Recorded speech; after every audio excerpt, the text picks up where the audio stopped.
चोलिया हकिया असलिया हीर खाती पहले डालबो गोबर माटी लहंगा चोलिया ए भौजी केकरो से नहीं डरैबो ए बड़ी होलिया ए भौजी केकरो से नहीं डरैबो ए बड़ी होलिया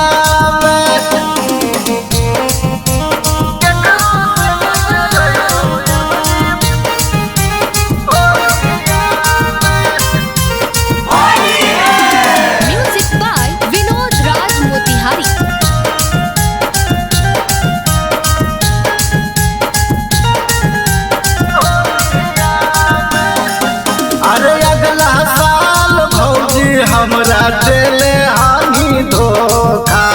अबरी कौनो कीमत पर गामैबौ नहीं मौका अगला साल भौजी हमरा देले हानि धोखा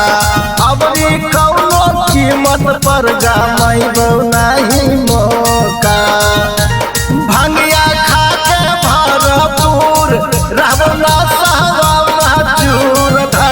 कोलिया भंगिया खा के भरपूर रहबो ना सहबा चूर धरबो कोलिया ए भौजी भाइयों से नहीं डरैबो ए बड़ी होलिया ए भौजी केकरो से नहीं डरैबो ए बड़ी होलिया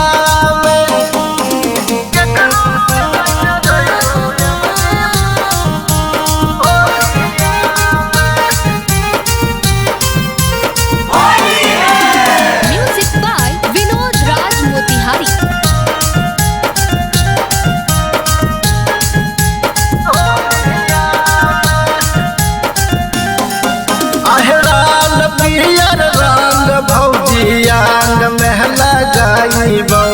सालो भर के मजा भौजी एक दिन उठाइबौ लाल पियर रंग आंग में लगाइबौ